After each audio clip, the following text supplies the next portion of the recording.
What's up, everybody? Well, holy shit. If this isn't a doozy.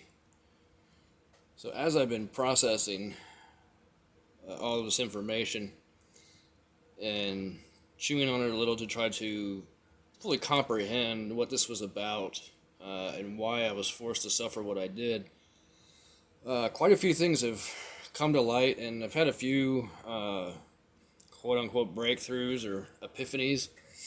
And so I want to share with you guys a few things. So as I stated a couple of recordings ago, or the last few recordings, I was discussing about the business that I had started shortly after experiencing the situation with AEP Ohio and their equipment at the property and some of the health issues that I had been having. And shortly after that, I was reminded, like I said, about the vision that I had when I was a child and about the standalone units, the power units to power a structure. And so I decided to move forward with developing that product. I had a lot more knowledge at that point, back in roughly 2019 or so, and needed to do some more research and a little bit more development. But I had the basic prototype. I had a working prototype that I was fine-tuning. Anyways, to make a long story short, like I mentioned, I started this business to create an opportunity for me to not only get away from that property, but to make things a little bit easier, but also offer a competitive product on the market, because it seems like these power companies kind of have the corner of the market when it comes to electrical delivery or electricity delivery, and there isn't much competition. Even with solar or wind, it still has to be tied into the grid, so it's still integrated in their systems, and they're still a part of that, even though there's incentives and discounts and kickbacks and things like that for putting in solar. It still has to be tied into the grid. So with all of that, all this renewable energy, it really isn't competitive. It's just basically putting band-aids on their already antiquated system. And not only that, these systems, like for example the solar and wind, the way that they operate, what they are essentially is a non-linear load. And what they can possibly do is create harmonics and kick harmonics back into the grid. And these harmonics can ride along the electrical signal. It's also known as dirty electricity. Anyways, kind of getting off topic. So as I was processing all this and realizing that, okay, well, this happened back in 2018. I started experiencing the issues. Pretty sure it was 2019 when I registered the business and started the business, and started going full swing with that. But then there was these other issues with the local area noise. Now at the time, I realized that both the health issues that I started experiencing and the increase in the noise level at night from the heavy equipment, heavy machinery, they started about the same time. And so I theorized at the time that it was based on the changes that AEP Ohio had made to the grid by installing the mesh network wireless system, as well as some other systems, as well as being right there close to Wiz TV, the TV station, which is another nonlinear load, which creates a large amount of harmonics, or they're able to create a large amount of harmonics that feed back into the grid, that can feed through the wiring in the homes, and that can then lead to potential health issues due to exposure. Anyways, so let me back up. So I started having the issues, the health problems. I tried to address it with first the electric company, but then the electric company wasn't willing to cooperate. So then I addressed it with the PUCO, the Public Utility Commission of Ohio. Had a few hearings, actually probably one that I know of, face-to-face hearing off the top of my head. Had a bunch of interactions with some of these individuals and representatives, and essentially got railroaded in that so-called court downtown Columbus at the PUCO offices. And even though I got the information on the record, of course they used the technicality about needing expert witnesses to testify on behalf of the research, even though it's published. Because I guess they don't want to accept the published research. They want to be able to question someone's knowledge of the research. So, I mean, go figure. I mean, why not just go by the published research? It's published, right? So, anyways, with regards to harmonics exposure and dirty electricity exposure, and also the exposures to things like 2.4 gigahertz, the frequency, give or take, that's used in a microwave oven. I think it's 2.45 to be precise, but there are some variances there. But then when you look at Wi-Fi and other devices that use like Bluetooth, Wi-Fi, wireless gaming console controllers, RC controllers, some wireless baby monitors, cordless phones, the old style cordless phones for in the home. Most of these use 2.4 gigahertz. The same frequency as a microwave oven, basically. It's all a microwave spectrum. So when I found out that the wireless meters that the electric company forced onto the property also transmitted 2.4 gigahertz, I started doing some testing and realized that the exposure levels were way too high due to the test meters that I had, and that's when I had them come out and do the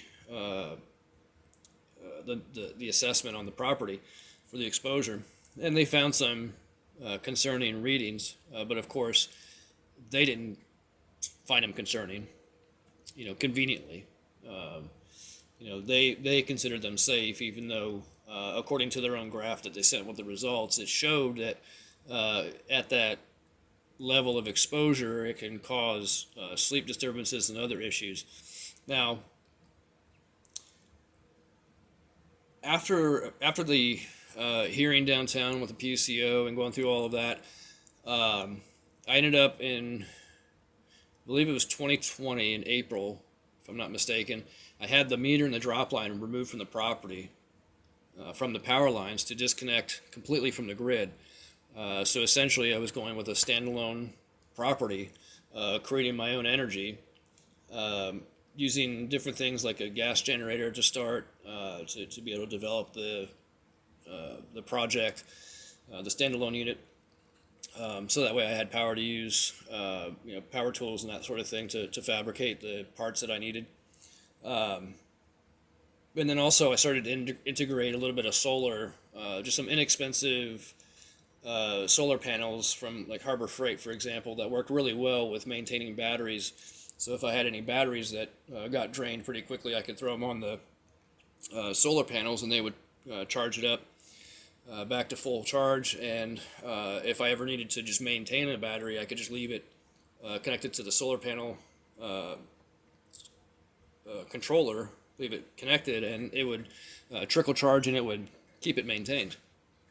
So I started exploring those different types of alternative energies as far as solar, and then of course using the gas generator there. I guess it's not really an alternative energy source, but alternative to public utility electricity. So I used those things to develop the unit. Anyways, to make a long story short, so at about that point was when things started to get pretty serious with the city as far as attacking me about my complaints and so forth. And like I said before, ultimately all I wanted was peace and quiet. I wanted these businesses to stop running their machinery all night because it was so disturbing. I've got recordings of it. It was ridiculous. So, but after doing some thought and reflecting on the experience that I had in the court and with the trial and the jury members and everything, something came to mind. And I spoke about this a little while ago, but it didn't quite click until today.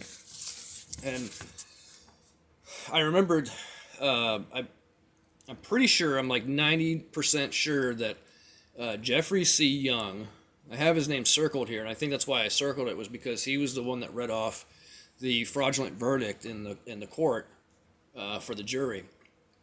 And according to the paperwork that was filled out by this individual for the court to be on the jury, it stated that he worked for AEP. Now, I don't know if he still does work for AEP, but at the time that he served on that jury, he did work for AEP.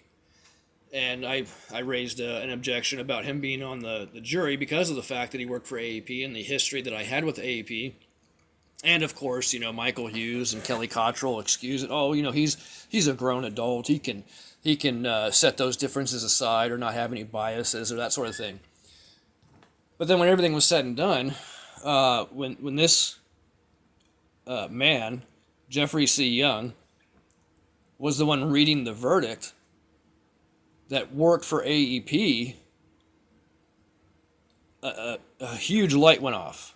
And I realized that was sort of the nail in the coffin, if you will, of AEP, or at least it seemed that way, that AEP, that was a nail in the coffin for them to seal the deal of destroying any competition. Because I think they realized what I was developing and what type of a product that I was bringing to market and the type of competition that would be. Now, I'm going to read for you a few things here. First of all, I started looking into deceptive business practices and those sorts of ideas, and I came across the Federal Trade Commission's website, and one of the things that they talk about in their website is anti-competitive practices. And I'll just read this briefly here. It says, the FTC, the Federal Trade Commission, takes action to stop and prevent unfair business practices that are likely to reduce competition and lead to higher prices, reduce quality or levels of service, or less innovation. Anti-competitive practices include activities like price fixing, group boycotts, and exclusionary, exclusive dealing contracts or trade association rules, and are generally grouped in two types. Agreements between competitors, also referred to as horizontal conduct, or monopolization, also referred to as single firm conduct. And this is what I want to focus on here, is the single firm conduct. So, the description for single firm conduct on the Federal Trade Commission's website, ftc.gov, /enforcement, /anti-competitive practices. So for single firm conduct, it says it is unlawful for a company to monopolize or attempt to monopolize trade, meaning a firm with market power cannot act to maintain or acquire a dominant position by excluding competitors or preventing new entry. It is important to note that it is not illegal for a company to have a monopoly, to charge high prices, or to try to achieve a monopoly position by aggressive methods. A company violates the law only if it tries to maintain or acquire a monopoly through unreasonable methods, say, through the courts, utilizing the courts to essentially do their bidding, to eliminate the competition, to eliminate any competitors. So, that is single firm conduct. Now, it referenced here the Federal Trade Commission Act. This is fairly short, so I'll read this as well. The Federal Trade Commission Act is the primary statute of the Commission. Under this act, as amended, the Commission is empowered, among other things, to A, prevent unfair methods of competition and unfair or deceptive acts or practices in or affecting commerce. B, seek monetary redress and other relief for conduct injurious to consumers. Or C, prescribe rules defining with specificity acts or practices, that's a tough one, that are unfair or deceptive, and establishing requirements designed to prevent such acts or practices. D, gather and compile information and conduct investigations relating to the organization, business, practices, and management of entities engaged in commerce. And E, make reports and legislative recommendations to Congress and the public. A number of other statutes listed here are enforced under the FTC Trade Act, or excuse me, the FTC Act. Now, the law that supports this is 15 USC, or the laws, excuse me, 15 USC 41 through 58. And this is as amended. So, what we're going to do, real quick, before we go to those, I'm going to read, this is 15 U.S. Code, subsection 1, trusts, etc., and restraint of trade illegal and penalty, excuse me. It says, every contract, combination in the form of trust or otherwise, or conspiracy, in restraint of trade or commerce among the several states or with foreign nations is declared to be illegal. Every person who shall make any contract or engage in a combination of conspiracy hereby declared to be illegal shall be deemed guilty of a felony, and on conviction thereof shall be punished by fine not exceeding $100 million if a corporation, or if any other person, $1 million, or by imprisonment not exceeding 10 years, or by both said punishments in the discretion of the court. I'm also going to read 15 U.S.C. Code subsection 2, or Part 2. This is titled, Monopolizing Trade a Felony, Penalty. It says, every person who shall monopolize or attempt to monopolize or combine or conspire with any other person or persons to monopolize any part of the trade or commerce among the several states or with foreign nations shall be deemed guilty of a felony, and on conviction thereof shall be punished by fine not exceeding $100 million if a corporation, or if any other person, $1 million, or by imprisonment not exceeding 10 years, or by both said punishments in the discretion of the court. Now, I'm going to read monopolization defined. This is according to the Federal Trade Commission, and on their website, ftc.gov/advice -guidance/competition -defined. So, excuse me. It says the antitrust laws prohibit conduct by a single firm that unreasonably restrains competition by creating or maintaining monopoly power. Most Section 2 claims involve the conduct of a firm with a leading market position. Although Section 2 of the Sherman Act also bans attempts to monopolize and conspiracies to monopolize, as a first step, courts ask if the firm has monopoly power in any market. This requires in-depth study of the products sold by the leading firm, and any alternative products consumers may turn to if the firm attempted to raise prices. Then courts ask if that leading position was gained or maintained through improper conduct. That is, something other than merely having a better product, superior management, or historic accident. Here, courts evaluate the anti-competitive effects of the conduct and its pro-competitive justifications. Next section, market power. It states that courts do not require a literal monopoly before applying rules for single firm conduct. That term is used as shorthand for a firm with significant and durable market power. That is, the long-term ability to raise price or exclude competitors. That is how that term is used here. A monopolist is a firm with a significant and durable market power. Courts look at the firm's market share, but typically do not find monopoly power if the firm or a group of firms acting in concert has less than 50% of the sales of a particular product or service within a certain geographic area. Some courts have required much higher percentages. In addition, that leading position must be sustainable over time. If competitive forces or the entry of new firms could discipline the conduct of the leading firm, courts are unlikely to find that the firm has lasting market power, referring to the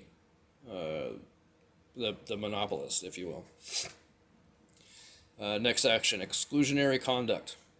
Judging the conduct of an alleged monopolist requires an in-depth analysis of the market and the means used to achieve or maintain the monopoly. Obtaining a monopoly by superior products, innovation, or business acumen is legal. However, the same result achieved by exclusionary or predatory acts may raise antitrust concerns.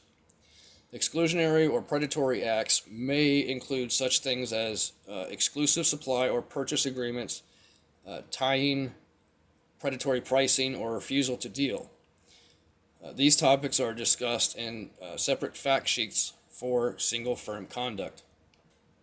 Next section, business justification. It says finally, the monopolist may have a legitimate business justification for having it in a way that prevents other firms from succeeding in the marketplace. For instance, the monopolist may be competing on the merits that in a way that benefits consumers through great efficiency or a unique set of products or services.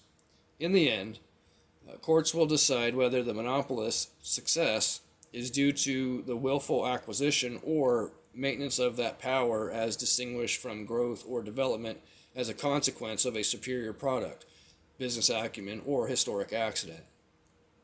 Example, the Microsoft case. Microsoft was found to have a monopoly over operating systems software for IBM-compatible personal computers. Microsoft was able to use its dominant position in the operating systems market to exclude other software developers and prevent computer makers from installing non-Microsoft browser software to run with Microsoft's operating system software. Specifically, Microsoft legally maintained its operating system's monopoly by including Internet Explorer, the Microsoft Internet browser, with every copy of its Windows operating system software sold to the computer makers, and making it technically difficult not to use its browser or to use a non-Microsoft browser. Microsoft also granted free licenses or rebates to use its software, which discouraged other software developers from promoting a non-Microsoft browser or developing other software based on that browser. These actions hampered efforts by computer makers to use or promote competing browsers and discouraged the development of add-on software that was compatible with non-Microsoft browsers. The court found that although Microsoft did not tie up all ways of competing, its actions did prevent rivals from using the lowest cost means of taking market share away from Microsoft. To settle the case, Microsoft agreed to end certain conduct that was preventing the development of competing browser software. So, with all that being said, it is very clear to me now that because of my attempt to protect my property from the out-of-control public utility company, because back when they were forcing these meters onto properties, they stated, even the state law, or the state code, which regulated it, stated that consumers or customers or property owners had the choice. They could either switch to the new wireless meter or they could keep their old analog meter. Well, conveniently for AEP, they didn't give any property owner the option. Even though I filed notices with the company, or sent notices to AEP letting them know in writing, I gave them verbal notices that I didn't want the wireless meter. They ignored all of that, and I even attempted to address that with a PUCO to not have the meter forced onto the property, because I had already come across information that I was very concerned about its the technology and the way that it operated and the possible health concerns. And so before I wanted this new technology on the property, I wanted to be able to do a little bit more research to learn a little bit more about it to make sure that it was safe. Well, come to find out, after doing a lot more research, it seems that according to the research and the published research, especially regarding exposure to things like 2.4 gigahertz and electric and magnetic field exposure, that these things are not safe. And when I attempted to address it with the FCC, I wasn't able to get any traction with the FCC either. They were unwilling to properly investigate the situation. So it would seem to me that as you take kind of the steps, if you will, so roughly in July 2018, I began experiencing the health problems and started hearing the loud noise from the local area businesses at night, primarily. Then, let's see, 2019, I want to say in February, that was when, it was the end of February, roughly February 27th, 28th, something like that. AEP was working, they had contractors working in the neighborhood, and they had shut down the Wiz TV station because I was watching the news at that time, and the screen went fuzzy or blue. I can't remember, either blue or it went to static, and the picture went away. So I called the station, and the station informed me that AEP Ohio was doing some work and they had to shut a bunch of equipment down, and so the station would be down until further notice for at least a couple hours. So when all that happened, I noticed that all these health problems that I was experiencing, most specifically this humming noise that I constantly hear in my ears, all of that disappeared. When they shut down the TV station, when I saw the picture go away, almost immediately I noticed that the symptoms had subsided. And for the entire time that they were working and had the equipment shut down, I didn't experience any of these symptoms or issues with the hearing issues or anything, or even any of the other health problems. But then when they turned the equipment back on later that evening, after about a hour or so, I started to notice that the symptoms came back. And I was rather devastated because I thought maybe they had fixed it, but unfortunately they didn't, and it all came back. So fast forward to 2020, I think between that time frame, I was dealing with the PUCO and other things, and then April 2020, I had the drop line and the meter removed from the property. And then after that, I was attempting to file a lawsuit against AEP Ohio for the damages, but then I started dealing with all this nonsense from the city. And the city public servants, namely the police officers, quote unquote, these tyrants, what they did was they conspired with the VA. They contacted the VA and gave false reports about my mental state. And there was a provider from the Columbus VA that they had gotten a hold of somehow, I think through the Zanesville CBOC for the VA that the VA has there in Zanesville. Anyways, make a long story short, they got a hold of him. He provided a fraudulent diagnosis based on their third-hand false reports that he didn't bother to verify with me, the one that he was providing the diagnosis for. So I had never even talked to him about this prior to him providing the false diagnosis. Well, then the tyrants in uniform, the out-of-control public servants, use this to create through the court what's called a pink slip or an involuntary writ. So this is another ploy that they use to try to discredit me and to try to destroy me. And they came and abducted me from my property at gunpoint, told me that if I didn't comply that I was going to suffer violence and possibly injury because of the fact that they were going to force me to go. So I ended up going because I had nothing to hide. And, I didn't think anything of it. I didn't realize, really what they were doing at the time. I was just like, okay, let's get this over with. So we go to the local hospital, Genesis Hospital, which is a creepy place, by the way. Get checked out. According to the doctor there and the records, I was cleared of all this nonsense. But the out-of-control tyrant pigs, cops, whatever you want to call them, decided to lie some more and say that I had a, what did they say? Something like I had an ability to relapse. So even though I was cleared of it, they tried to say, well, he could go back to it. He could eventually relapse and have a mental episode. So we need to send him to the Chillicothe VA for a week and have him properly evaluated. So that's what they did.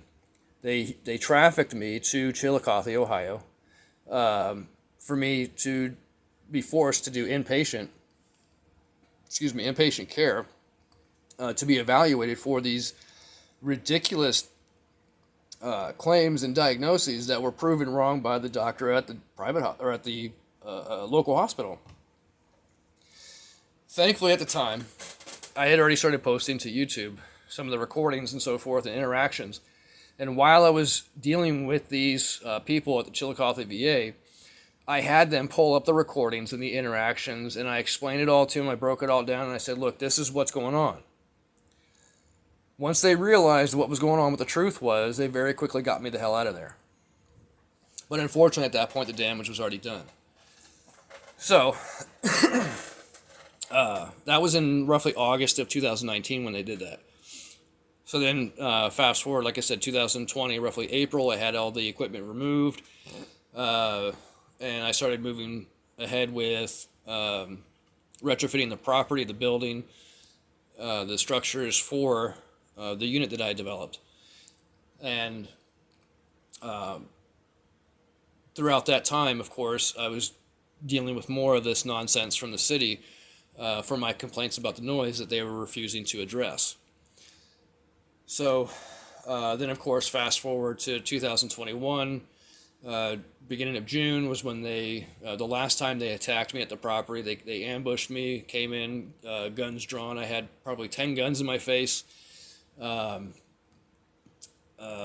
to kill me if I didn't surrender and submit and let them take me to a cage and terrorize me further, which they did. They essentially threw me in solitary confinement for 10 days, didn't give me an opportunity to make any phone calls. My animals were stuck at my property. Actually, at that time, they took my dog because I was outside in my garage working on my truck, and I had my dog outside when they ambushed me.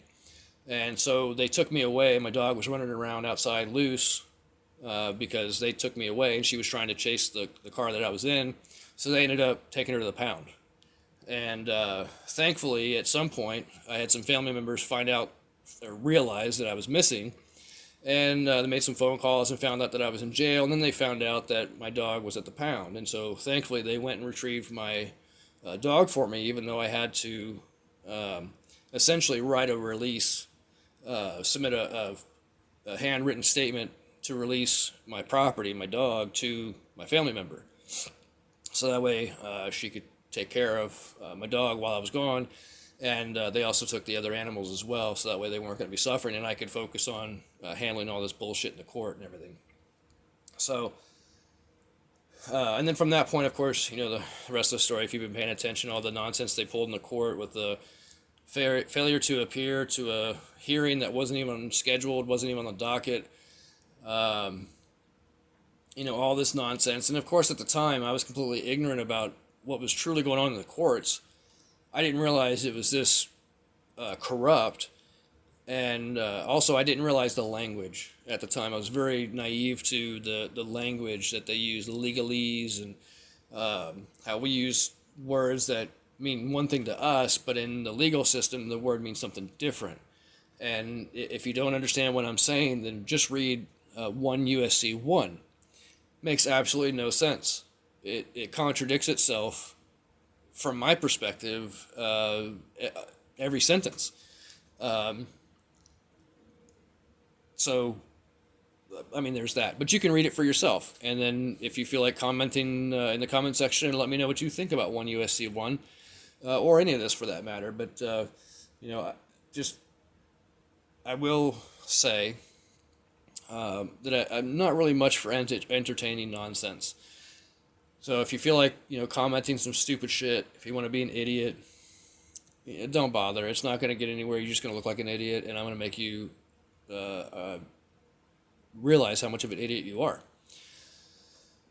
So let's try to keep it, productive and constructive in the comments if you want to comment at all. If not, then don't. I really don't care if you do or you don't, but, if you do, it'd be great. It'd be great to have some interaction. So, so after everything is said and done, the way it looks to me now, after realizing all of this, the jury member reading off the verdict, which was the nail in the coffin for AEP, because they just destroyed their competition, right?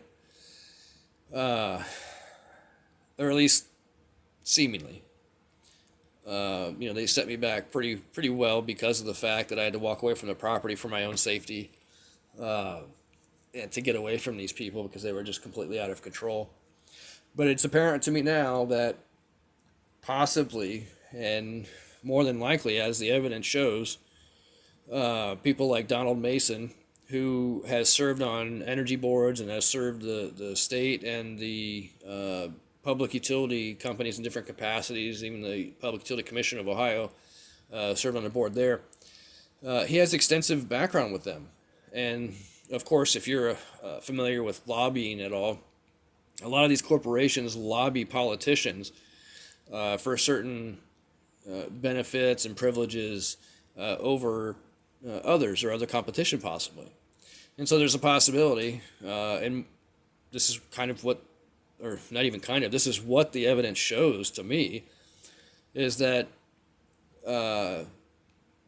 essentially the municipal corporation under Donald Mason's direction was used to destroy the competition.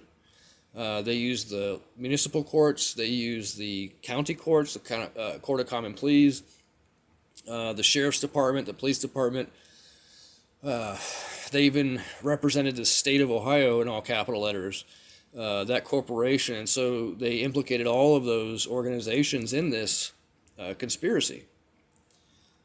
So I want you to think about this, because with everything else going on these days, if half of what is what they're reporting in the news, and if half of what we're hearing is true, then what I experienced and now what I'm realizing the reason for the experience doesn't seem so far-fetched.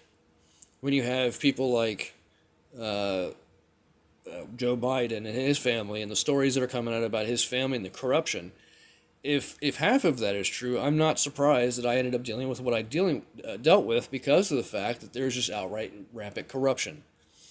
And so this could be, and most likely is, another pay-to-play scheme, where the municipality scratches the back of AEP or Ohio Power, the parent company, and then of course in return they're gonna scratch their back too.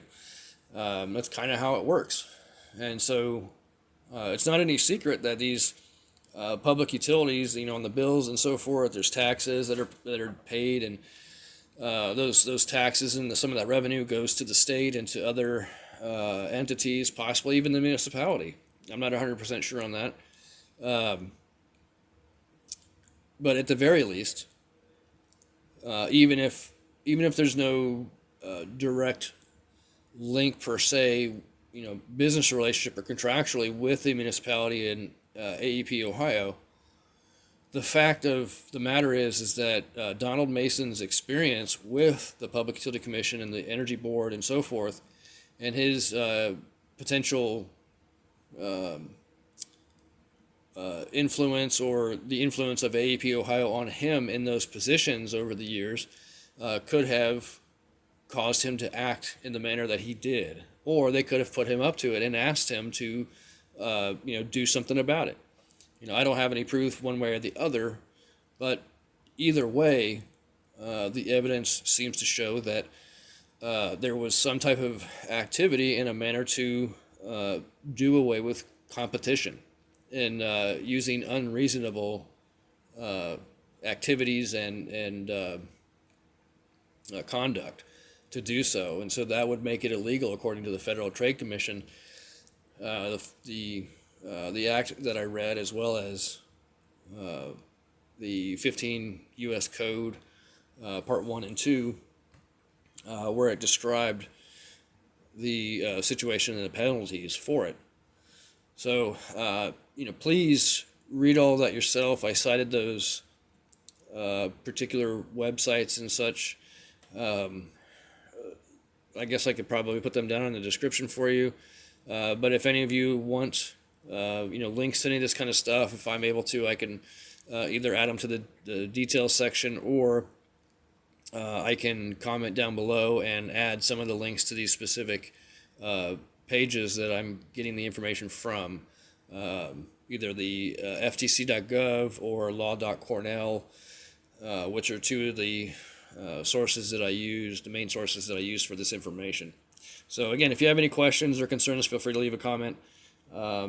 Please leave a thumbs up if you like what you're hearing, and if you're sick and tired of corruption and sick and tired of these politicians essentially getting away with murder, feel free to comment that as well, and let me know how you feel about it. And hopefully we can work together to put an end to this nonsense and create some healthy competition and alternative energies, alternative energy products that may be more efficient, more productive, and deliver a higher quality electrical signal than a lot of these other competitors that are out there right now that aren't truly standalone products. Because like I said, most of these, the solar and the wind